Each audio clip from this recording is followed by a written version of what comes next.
This Vision Ireland podcast contains chapter markers. If you want to skip the intro or a topic you don't like, you can use chapter markers to do so. Chapter markers are only supported in some podcast apps. Enjoy the show.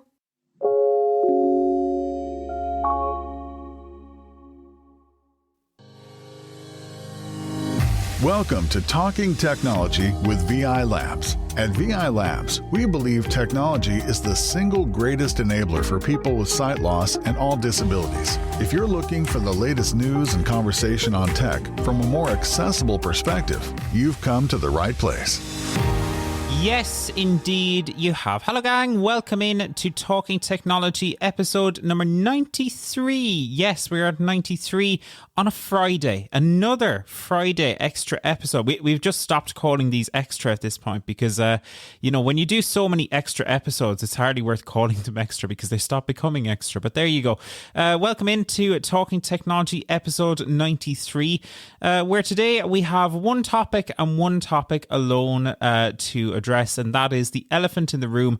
That is Glide. Glide is Glide is no longer gliding to Europe. Basically, Glide have announced, or rather Glidance, the parent company that are making Glide, have announced that they will not be coming to Europe for the foreseeable future, and anyone who had pre-ordered Glide from Europe are being issued with refunds. They'll keep their place in the queue for when Glide does eventually arrive in Ireland and Europe, but they are being refunded as of now, and no date has been given for a point that Glide will come to Europe. It will launch in the US, Canada and UK first, but is not coming to Europe for the foreseeable future. We'll be catching up with Amos Miller to discuss all that and more in just a minute. He'll be telling us their decisions around that, why they made the decision that they did, and also we'll chat a little bit about the current state of Glide. That's coming up in just a minute. And we'll also catch up with Kevin Kelly. Kevin is the head of partnerships and policy at Vision Ireland, and he will be sharing the perspective of Vision Ireland on these new delays from Glide as well. But before we dive into that, a reminder that we'd really love to hear your perspectives on this. We know we had many people come to the Wayfinding Centre not that long ago, back in June, to try out Glide. There was a lot of positive reactions that day, and a lot of people were really enthusiastic about Glide. But how are you feeling about it now that it's been delayed? How are you kind of finding that whole experience? We'd love to hear your perspective, either with a WhatsApp voice note or an email. And here is how you can get in touch with us. So, if you would like to join the conversation and you want to tell us your feelings on how this Glide delay impacts you, would you have been a Glide user? Would you have been interested, or indeed, had you pre-ordered one? Are you getting a refund, and how do you feel about it? Do let us know. If you want to send us a message on WhatsApp, the number you need is 086 199 0011. That's 086 199 0011. Remember, if you were sending a voice message, that's not a call. You want to use the voice message button. It's labelled with voiceover at the bottom right hand corner of your screen. If you would prefer to do things the good old fashioned way, you can also send us an email if you'd like. The email address there is content@vi.ie. So whether you would like to send us an email or indeed a WhatsApp voice note, we would love to hear from you. Content@vi.ie or 086 199 0011 on WhatsApp. Right then, to get his reactions before we jump over to Amos to chat about the Glide delays, I do want to briefly have a quick chat with our man in Kilkenny, Mr. Joe Lonigan. Joe, how are you? Hi David, I'm good, thank you. So Joe, Glide delayed in Europe, not coming to Europe for the foreseeable future. What's your reaction to this? Yeah, delayed isn't even a word I'd use. Not coming for the foreseeable future doesn't sound good at all. I'm very disappointed actually to hear this, especially judging on the visit they had to the Wayfinding Centre there a couple of months ago, and the positive interviews you done with some service users and users of Glide as well. I suppose wannabe users of Glide. I remember hearing that they liked the way it guided them, and they liked the way it stopped, and it reversed a little bit when it came to an obstacle, and it was a lot better than the previous prototype the year before. So it was looking very, very promising there for a while. And I actually didn't really like the sound of it in the first place. But then after hearing the Wayfinding Centre interviews, I said, this product actually sounds quite good. I was getting more interested, you know what I mean? Yeah. It was after building me up a bit, and now to hear that it's not coming at all for the foreseeable, as they put it, I'm so disappointed. I suppose I was just looking forward to seeing a couple of people, vision impaired and blind people, getting the product, and maybe even seeing a couple of videos on it, and just seeing the excitement of doing something practical, like bring them to the shop or going to the shop, guided by Glide or Glidance and whatever you like to call it, or whatever they ended up finally calling it when it's eventually finished in the prototype stage, and or even bringing somebody to work in employment, you know. So I thought they were going the right direction for us over here in Europe, we'll say. I know our neighbours there in the UK might have more positive news on it, but how do you feel about that? Like, they're getting it in the UK. Yeah, I feel a bit mixed about that, because I wonder what would have happened if the UK, like, I know, what is it, probably 4 or 5 years now, I can't remember the year they actually left European Union, but I wonder what happened if they were still in the European Union. Would they still do the same thing? Because I think the UK have a big market of the Glidance share there, you know. So I'd say they must have a lot of customers in the UK, and maybe, look, I suppose the fact is they mightn't have as many EU regulations or hoops to jump through, and maybe they can just land it there in the UK market. But I don't feel good about that, to put it that way, David. Yeah, it's kind of weird when you think that, you know, someone in, let's say, even Northern Ireland would, in theory, be able to access Glide when someone here in the Republic wouldn't. It's kind of crazy when you think about it. But look, time will tell on that. But look, let's dive in then to the conversation that we had with Amos. Amos Miller is the CEO and founder of Glidance, the makers of Glide. And I caught up with Amos to ask, you know, about a few different things, mainly, of course, the delay. But we also started off by having a quick chat about a new $4 million funding round that has been raised by Glide. David, thank you. Great to be here again. You know, when you build a company with an ambitious goal, in an ambitious community and market, it takes time to build up the understanding, if you like, in the investment community about what this is about and why this is a worthy investment and so forth. And it's been a lot of work, but the positive turn of events over the last 6 weeks or so with the funding has been incredible, a great, and I think people are really starting to see what this is about and what future this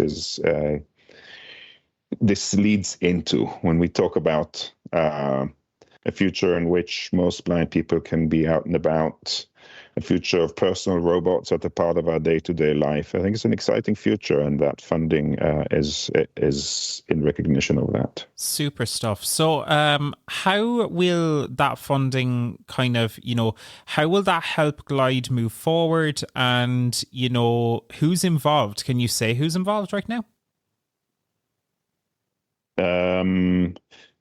So basically, the funding is part of our ongoing plans, right? Our plans require funding.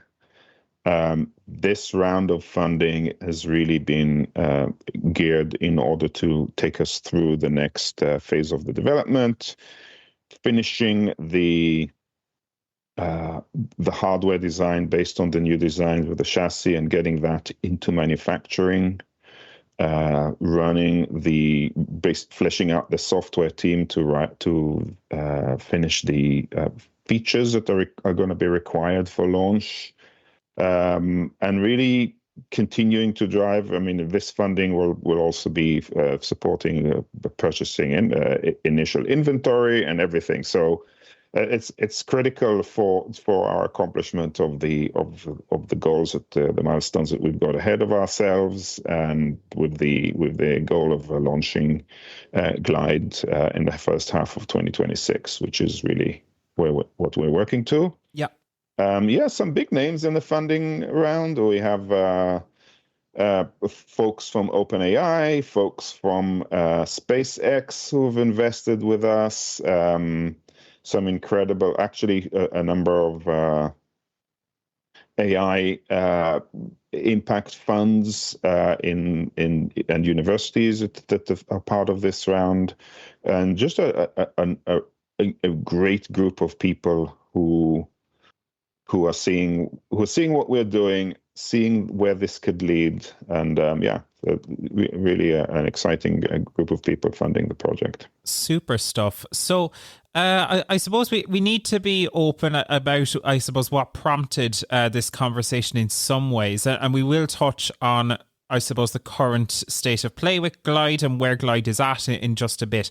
But you sent an email to those in Europe who had pre-ordered Glide last week, explaining that they will be receiving refunds, and that the launch of Glide in Europe was being, I suppose, delayed for the foreseeable future, at least. But do you want to just start off by explaining, I suppose, simply why, first of all?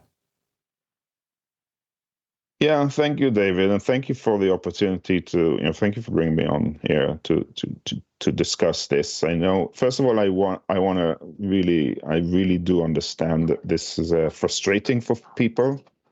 I know many of the people in Europe who have pre-ordered by now. I know them personally. I know how excited you are and have been to be part of this groundbreaking technology, the way at least I see it.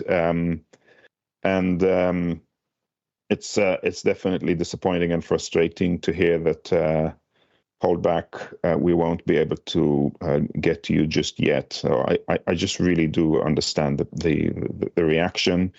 It really came about over the last 3 months or so. We've really delved into what does rollout actually look like, and really focusing on this notion of a gradual rollout, right? Glide is not like another pair of headset that's going to hit the market, or like a new iPhone that everybody's going to line up, and overnight you'll have thousands and tens and thousands of people just getting a device and off they go home and have a good time, right? Like, it's a very, very new technology, a very new type of product with lots of questions. And I've been raising those questions in all our engagements and so on. And so it doesn't make sense to flash bang this rollout. It has to be gradual in small groups. And over time, as we build confidence in the way that people are receiving the device, people are starting to use it in their home environments, that we are able to support them in the right way, that the devices are functioning in the right way. There'll be teething problems, no doubt, yeah. And it just didn't make sense to do that across 27 countries, in addition to the US, UK, and Canada. Sure. And so that's really the moment of truth that we just decided, okay, what's the honorable thing to do here? Yeah, the honorable thing to do, and I'm willing to take any feedback. It was to say, okay, we're gonna get to Europe, but not initially. We want our pioneers, founding gliders, you keep your place as a pioneer and founding glider, but in order to alleviate some of the pressure, we'll give you a refund on your pre-order right now, because we don't, at least at this stage, know exactly when we'll be able to get to you. So that's really, hopefully, I appreciate that that's been frustrating for folks, but hopefully that's the honorable way to keep everybody involved. Sure. So why specifically choose, Europe? And I suppose what I'm getting at here is there are a lot of similarities between, let's say, the US, Canada, the UK, but also Ireland. We are English speaking. Our terrain is much the same in many respects as the UK is. What level of additional complexity would, like, I can kind of understand it from the point of view of, a lot of other countries, and maybe like there's extra, is this regulations? Is this languages? What are the additional complexities specifically that launching in Europe would bring? Yeah, no, look, this is a very valid question, David. And yeah, I mean, it's all of the above, but I think the important thing to just realize, Glidance is not Microsoft or Google or Meta with teams and lawyers and everywhere in the world looking at everything. Yeah, we're a small team that's trying to change the world, and we have to do it a step at a time. So some of those questions we don't have even the capacity to go and really understand to a great deal of detail. Okay. And we really do have to focus in order to be able to build the confidence in the community, in the product. We just have to focus our efforts. Okay. So over the last year or so, and even some of the founding gliders and pioneers have highlighted, right? But over the last year or so, and we have visited Europe multiple times. We've been to Italy, France. Yeah, we obviously been to visit the Wayfinding Center in Ireland. It's become a few things have become apparent, right? Clearly, the regulatory environment is different. Okay, how different? Still to be understood. The purchasing culture is different as well. Like, we have received a lot of feedback from from a number of countries, from a number of people, and the expectations in some of the major countries in Europe is that this will be fully funded by the government. Okay. Yeah, but it's only possible if you address, you have to qualify, and there's a process to get there. We are not going to get through that process. Like, there's no way our team can deal with that and deal with ensuring that we deliver an amazing product initially. And so we have to choose our battles right now. Yeah, and now that is not to say I don't want it to sound like a big elephant that we're not going to touch. Of course, we will continue the relationship with folks in Europe. We just wanted to release the pressure a little bit and indicate to folks that it's going to take a little longer before we get there. If someone hypothetically purchases a Glide, let's say in the UK, for example, and then either they move to Europe or they come on holidays to Europe, given the regulations and all that you're saying yourself, you're not fully abreast of just yet, will Glide function as it would in the country that it was purchased in? This is a great question, right? And there's two aspects here, right? One aspect is will it function? And the other one is, does Glidance support you using it there? Right? Yes, yeah, that's fair. I mean, it's the Meta Glasses question all over regulations again. And liability and so forth. There will be things that we just don't, we don't support. Like, and I would say that initially, we are very clear that it's going to be the UK, the US, and Canada where Glide is supported and where Glide is. The point about the functioning in other countries, I mean, it could be somebody like yourself, David, right? You go over London, you buy yourself a glide, you come home and you just start buzzing around with it. Could be somebody who lives in London and goes traveling. And the simple answer is that at this stage, like, of course, our goal is that it will work wherever you go. Okay, but that the fact that it's our goal, it doesn't mean that we are at this stage, have tested it and have validated and ensured that it actually functions and it actually has the legal cover, quote unquote, to be used in other places. Yeah, and so I would say that it's unlikely to be in place when we launch. Okay, but that's more of in many ways an over-the-air update. Like if it's basically, once we have the data, once we have it tested, once we have it validated, we will over time enable Glide to function in more and more geographies, regardless of whether Glide has been launched on those geographies. You see what I'm trying to say? These are two different dimensions. Okay. Yeah. And I know that I'm being vague right now, and it's not because I'm hiding any information. It's just that I don't know yet. Fair enough. Yeah. You may also not have an answer for this question, but I will ask it for what it's worth. When you say, the foreseeable future, what does that mean? Does that mean that, we're not going to see Glide in Europe in 2026, 2027? What are we looking at here as, I suppose, the best and worst case scenarios, or is that impossible to say right now? In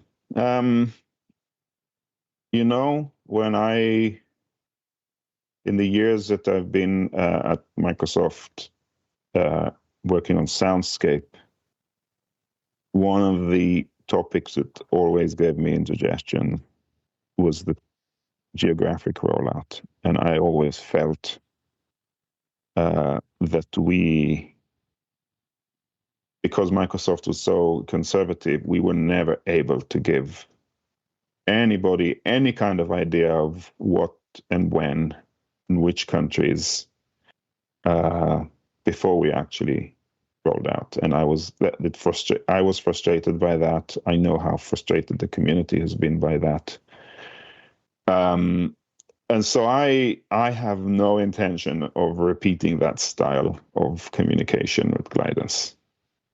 I want to give people a heads up, and I think we've earned enough trust and authenticity with the community, that the community understands that if we give an indication and then we learn something new and have to move the goalpost because it doesn't make any sense, then we just have to accept that there's always some degree of risk with these things. Yeah. Yep. I would so that's really, if you think of that's my philosophy, and that's how I fully intend to act. Okay. Yep. The reality is, our current plan is, like I said, that we will start rolling out first half of 2026. We'll do it in batches, in groups. We'll start with 20, 50, 100, 200, 500. Yeah, like it will grow as we build confidence. And we're going to focus on these initial countries in the first instance. Okay. Once we build the confidence and we build the understanding of that we have the right systems, the right capabilities, to actually start to scale this and to get to other places, we will then be able to start to go to other countries. Okay. Yeah. Yep. And so, again, without giving you a specific year right now, You can expect that. I call it the stabilization period. We'll have to go through a stabilization period before we can start expanding. Yeah. That will start sometime in the middle of 2026. It's probably going to be a year or so, and then we'll see. But we will definitely provide a lot more heads up ahead of time.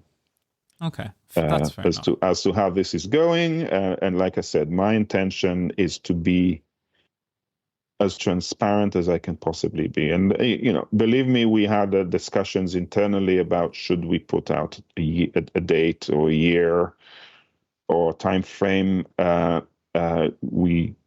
Because we so do understand that people need to have a sense. We need to build a bit more conviction around that time frame before we can really share it. Okay, that makes sense. I do want to ask one kind of last question on this, and then I do want to move on to the more positive and exciting stuff about where Glide is at right now. But just in regards to this delay, you mentioned there that you're refunding European customers who had pre-ordered. I don't need a specific number, but is that a significant amount of money for Glide? Is that going to create any, struggles down the road? How big is or was the European customer base that you were, that you've had to accommodate with this in the way that I suppose wasn't the ideal scenario, but it is, I suppose, your second best option? Look, I can't give a number, and I would say that any number is material to a startup. Yeah, funding is always, even if we closed a round of funding, that funding is being used. It's not doesn't just sit in the bank and grow. Absolutely, believe you me. Yeah, that will be a wonderful world. It will be a wonderful world, but it's not the case. So I would say, look, we also didn't do a ton of engagement in Europe. We didn't, for example, join the site, what's it called, Site City, and some Germany, some of the big events. Even our engagement has mostly been UK, so US, Canada, and UK, and that's where we got most of the pre-orders. The lion's share, I would say 90% or 85% of the pre-orders came from outside of Europe. So this is not a large number. Okay, that's fair enough. And the other issue in Europe is, of course, that it's 2 here and 2 here and 1 there and 1 there and 1 here and 2 here. Yeah, it's not like we had. I could say, we had 1 order in Estonia. Okay, does that mean that how do we deal with that? Yeah, it's just a bit more. We just need to have a more solid strategy to support Europe, and we're just not ready for that yet. Fair enough. Let's move on. I know it's not fair enough. I feel the frustration. I'm just sharing the realities that I have to deal with as a CEO of a startup that's really trying to do something pretty ambitious, and I have to dedicate the limited resources that we have at the moment to moving the product forward, getting it to completion, getting it into the hands of people in the wild, and really starting that iterative process of building an unbelievable product for everyone. And that's where I have to dedicate my resources to right now. And look, at least you're being honest about that as well. I mean, there's a lot of, your larger corporate companies that would never be this transparent. You mentioned, the experiences that you've had in the past. We can dislike this as much as we want, but ultimately, you have your reasons for doing it. You've laid them out quite clearly, and at least you're being transparent, and you're not saying this is a never, you're just saying this is a not right now. Oh, absolutely. Absolutely, David. I mean,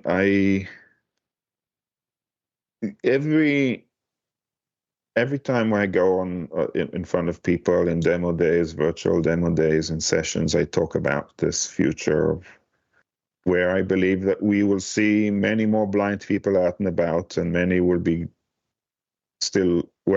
using canes and dogs, but many will also be guided by some form of an intelligent agent and intelligent guide. And I see that future happening. I also always emphasize that I think it's about it's 5, 6, 7 years out where it's going to be at mass. It's not tomorrow, but it's also not in 10 years. And that's the journey that we're working towards. It's everybody in the world is part of that vision, right? Yep. It's and honestly, like that's the beauty of developing a technology like this is it's so much more scalable, right? Like the when I mean scalability is, I spent time in Singapore working with the local guide dogs organization there to bring guide dogs to Singapore. That's been going on for years, and I just visited there recently. We have I think we have now 10 dogs across Singapore. It's a small number. It's a small. It's hard. It's not a scalable solution. It's a critical solution, but it's not scalable. And what we are trying to do with Glide is bring about something that is scalable. That the barriers to use are much lower, but also the barriers to distribution are much lower, and that includes other countries. For sure. Moving on, I do want to chat about some of the really exciting positive stuff. We obviously mentioned there that you have a funding round that closed recently. That's awesome. Yeah. But do you want to tell me, I suppose, on the practical, on the product level, what's new with Glide over the past couple of months? Yeah, so, I mean, our main effort now is we've taken Glide out of the lab and out of the test environments to people's home routes, okay, in the wild. Some of the capabilities that we've worked on since you got to see the device, I think you saw it in early June, if I remember correctly. I believe so, yeah. Yeah, end of May, early June. Yeah, early June it was. Yeah, where you tested the line maintenance, where Glide keeps you going in a certain direction and zigzags around people, but continues in the direction it was going. Introduction of the buttons to take turns. So a lot of the core capabilities of freestyle navigation. And what we're working on for it to work well in outdoor, more sort of crazy environments is adding the computer vision layer that enables Glide to actually make the distinction between, for example, a path and the lawn. So it doesn't go on the lawn, it stays on the path, even though they're both flat, right? Or where you walk along a sidewalk, a pavement, and the boundary between the pavement and the road may be very, very low, but it's a clear boundary. So making sure the Glide stays on the sidewalk, or maybe there's a grass verge, stay on the concrete, avoid the grass verge. So all of those real world nuances that Glide has to be able to spot in order and manage and treat correctly to keep you on the path. So that's what we're working on right now. And we are testing that on people's routes here in Seattle. We're working with a number of people here in Seattle on their home routes, and that really my goal from this exercise is that they can accomplish their routes with Glide instead of the existing mobility aid. How's that been going so far? Is that looking promising? Oh, yeah, absolutely. And we'll share more information about that and more details about that over the next couple of months.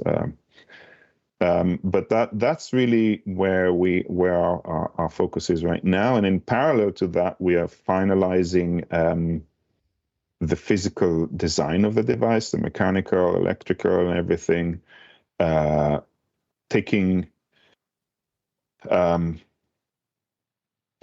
in effect the device that you saw was still the older design. We now have a new design that, like I explained before, is more rugged. It feels more like a scooter construction, if you like. It's kind of metal all the way from the wheels to the handles. That's for strength and durability and so on.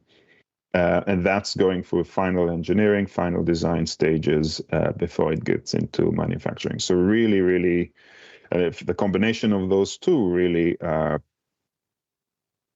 bring us to ready us to get to expand beta and to really start to test the device with more and more people as we approach launch next spring.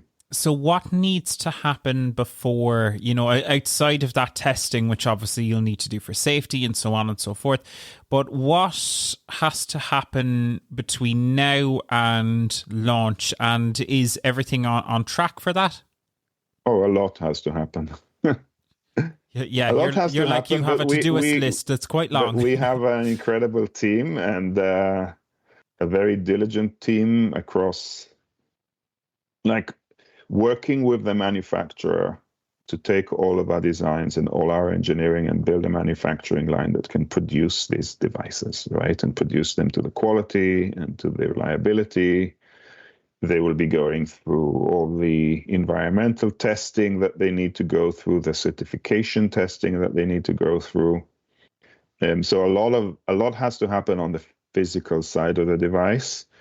And a lot still has to happen with the software and making sure that the user experience comes together. We are currently, as I remind people, are focusing on initially on freestyle navigation and basically making sure that as a Glide user, you can use Glide as your primary mobility aid. And on that, we will start to build all the other bells and whistles and the map integration and so forth. So there's still a lot to develop on the software. Like I said, the key building blocks are there. It's more about integration and strengthening and testing and iterating. Super stuff. Before we do wrap up, is there anything else that you guys at Glidance want to share? Be that to any Glide customer, really Glide customers who are receiving the refunds on a practical level. Is that going to be happening soon, or has that already happened? What's next, and is there anything that we didn't cover that you guys do want to cover? So first, I just again want to reinforce that I appreciate that it's disappointing for folks. I really beg and ask people to stay with us, keep engaged. We will get to Europe. We need your involvement, and the refunds will be processed in September. I think the notice to to folks specified that. Okay. But you are still from our perspective at least, you are still a pioneer, still a founding glider, and that's how we would love to keep the relationship with you.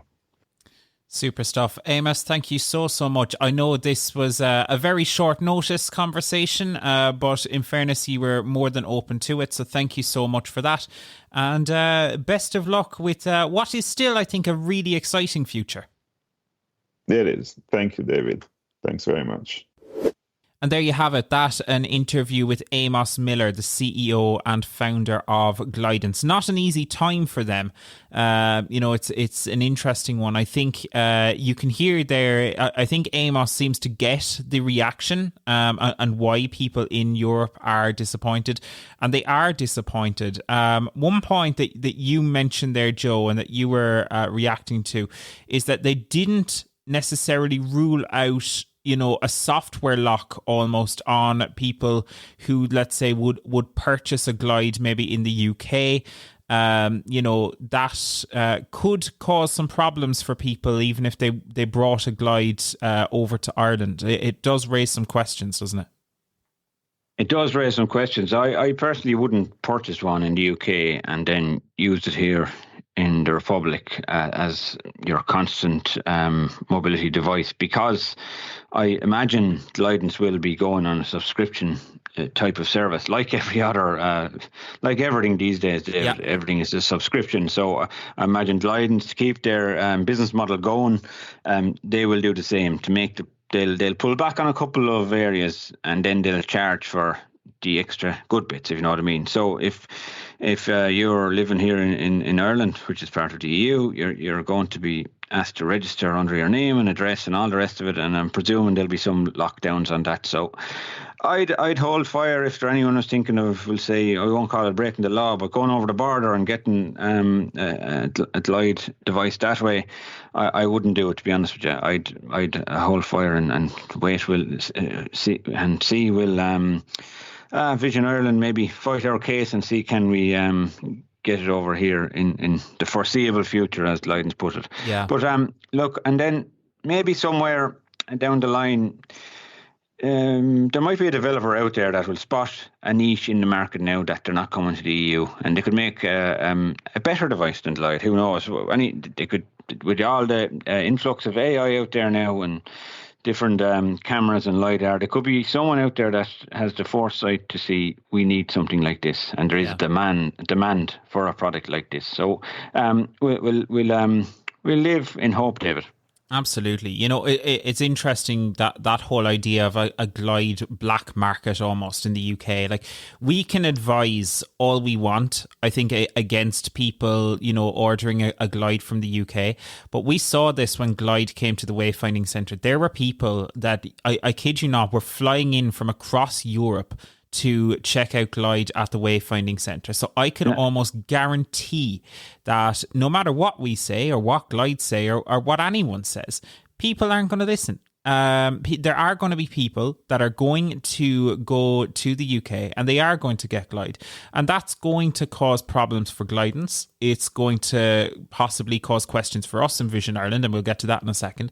But it's a really awkward position that this is putting everyone in here, because people really, really want this device, and for those who really believe in it, they're very passionate, Joe, aren't they?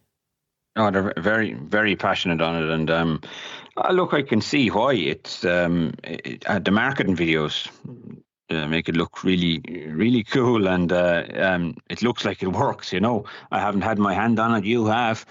You could tell us for sure if you liked it and all the rest of it. But I think it makes sense for people. I'm not saying it won't replace a guide dog. Like in some cases, and in others it will. And the guide dog is a great companion for people as well, apart from getting them from A to B.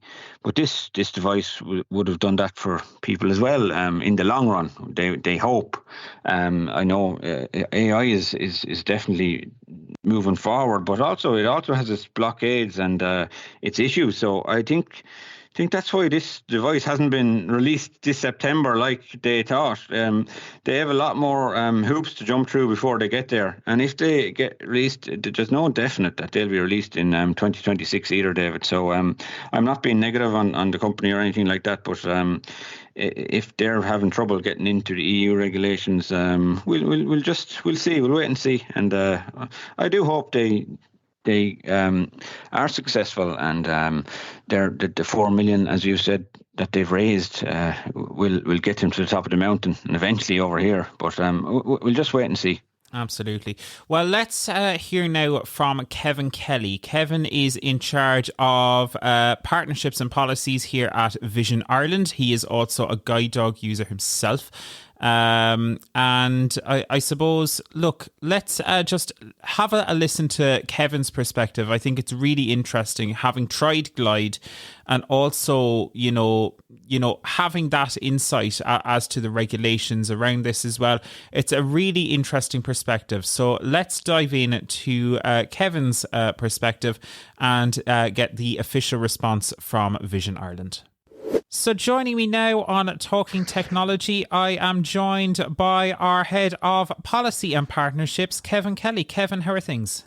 Things are well, David. Delighted to be on the podcast. Hope you're keeping well yourself. I am, thank you very much. Really, really good. Although we did, in this episode, we have some not so positive news, Kevin. I suppose you've heard the interview with Amos of Glide. You've also used Glide yourself in the past.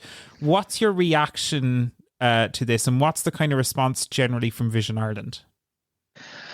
Yeah, David, it was, with regret and a level of frustration that we learned last week that Glide's launch in Europe was going to be delayed. And I suppose wearing my personal and professional hat, it was a bit of a double whammy. You're correct in saying that when Glide visited the Wayfinding Centre back at the start of June, I had the opportunity to use Glide, as did in excess of 50 other people who are blind and vision impaired. On that day, the feedback was tremendously positive, very upbeat. Everyone was very excited. I genuinely thought that there was, something very positive here in the not too distant future in terms of mobility for people who are blind and vision impaired. Glide have made the decision to delay the European launch. I have spoken to the founders myself in and around the timing of their announcement, and I understand from a business perspective where the gents are coming from, but from a Vision Ireland perspective and the perspective of someone who is blind myself, who's very eager to see Glide introduced in Europe, it's quite sad news.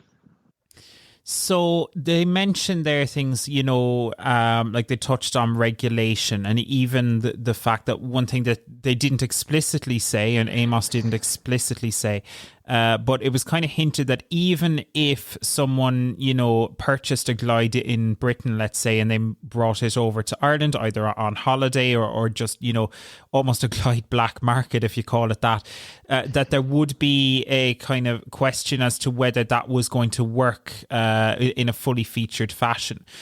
Do you think like these kind of EU regulations, are they, as scary as are stated? And is this hindering innovation in a bit? Because we've just come off the back of similar issues in some respects with Meta glasses. So is this an issue, and how is Vision Ireland responding to that? I would have the view that certainly it is an issue. Do I believe that they are insurmountable challenges? No, I don't. I think that a lot of companies are grappling with compliance with EU regulations. I do have a level of sympathy for Glide, because if a company like Meta are struggling to comply, a startup company that's quite niche, and I'm sure you know what I mean when I say niche. There's a limited market for the product, so I've extended the offer to Glide that we will work exceptionally close with them to try to overcome any EU hurdles and advocate on their behalf, because I fully recognise, as does the wider team in Vision Ireland, the significant game changer Glide potentially could be once the final version is launched. And you hit on something quite interestingly there, David. Like 70 miles from Dublin, people next spring or next summer are going to be able to purchase a Glide, but someone who is the other side of the border won't be able to. And there is going to be a level of, in inverted commas, Glide tourism, and that does present a series of challenges for Glide themselves, for organisations like Vision Ireland. Can we help and support people with a product that's not licensed for the European market? it does pose a lot of questions, and it also, poses questions for people who are blind and vision impaired themselves around, are they willing to, purchase the product, deploy it when they know it's not licensed in the European market. It poses some exceptionally big questions. These are questions, though, that need to be asked, need to be worked through to ensure that we can have Glide available to people in the Republic of Ireland as soon as possible. And I think, in fairness to Amos, if I recall his interview with yourself correctly, he acknowledged that they haven't deep dived on the EU regulation piece, which gives me a degree of hope and optimism that a resolution will be found, and when they do come to Europe, that Ireland will be first in the line or in the first batch of countries, because I think it's easier to launch in Ireland, quite frankly. Yes. We're an English-speaking country. The geographical landscape, the regulations, designs of streetscapes are largely adopted from the UK, so it should be quite a seamless transition to deploy Glide in the Republic of Ireland once any EU regulation hurdle is overcome. Were they receptive from the conversation you had with them to that kind of partnership whereby Vision Ireland would be willing to almost advocate a little bit on their behalf? Was that a positive conversation, would you say? I feel it was a positive conversation, and I've worked quite closely with Amos and Luke for, in excess now of 18 months in the run-up to them coming to Dublin to do their demo day. There's a strong interest, a level of engagement, and I think that comes across in the interview. So I believe that the relationship with Glide will continue. It probably won't advance at the same rate and level that it was, but I do believe that they are open to partner with organisations like Vision Ireland. And Amos and Luke, when they were in the Wayfinding Centre, and David, and you know this yourself, you were there on the day. There's very few days where you can come to work and everyone that's in attendance is hugely positive about a product or a device. There was a great atmosphere on the day, so both Luke and Amos know that there is a demand and a strong interest in Glide in Ireland. So hopefully that will weigh heavy when they make the decision as to what European countries they will launch in when the time is right for them. Kevin, thank you so much for that. I do want to ask you before I let you go, how are things going with the Wayfinding Centre? What's been happening over that neck of the woods? Things are going exceptionally well for the Wayfinding Centre.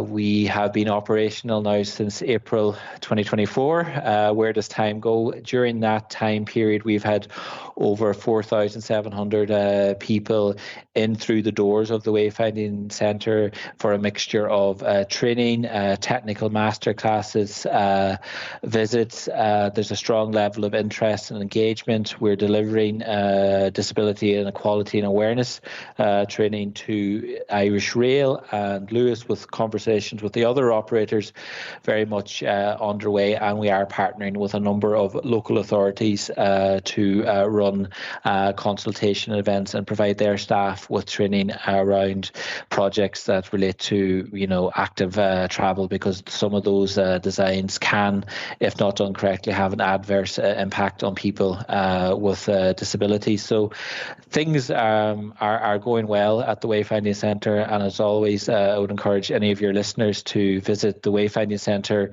website for more information. And if anyone's interested in becoming involved in the work of the Wayfinding Centre, you can find a forum to join the Transport Access Panel, and that is a forum that we use to provide people with an opportunity to get involved in our work, whether it be co-design or user testing. So there's lots of ways and opportunities to get involved. Valuable stuff. Kevin, for now, thank you so much for joining us, and I'm sure you'll be back again sometime. No problem at all, David. And there you have it. That is Kevin Kelly, Head of Policies and Partnerships at Vision Ireland. A really interesting perspective, and good to know that Vision Ireland as well will be hopefully supporting Glide, and hopefully, as Kevin said, Glidance will be receptive to that. Time will only tell on that, and hopefully we won't be just left in the lurch here indefinitely. I mean, there is a lot of passion for Glide. There is a lot of excitement for Glide, and there's also a lot of potential. Glide absolutely has its issues, some of which are indeed fundamental, but there's a lot of passion, excitement and potential there. So it's going to be one to watch over the next year or two, and we shall see how it goes. But hey, that is our show for today. We're not going to do Talking Technology news or anything like that today. We did that on Tuesday, so you can have a listen back to episode 92 if you'd like all of the regular stuff. This was just an extra episode to update you on all the goings on with Glide and Glidance.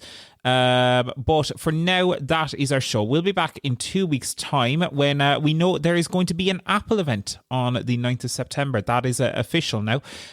So we will be covering that and much more besides. So do stick around, do subscribe on the VI Labs YouTube channel to Talking Technology with VI Labs on any of your podcast apps of choice.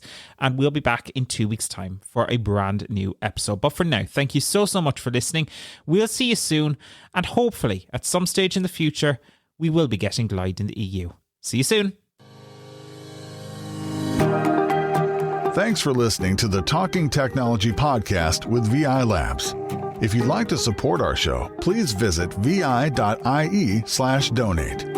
Talking Technology is proudly sponsored by IA Labs, the market leader in digital accessibility services. IA Labs, digital inclusion, your legal obligation.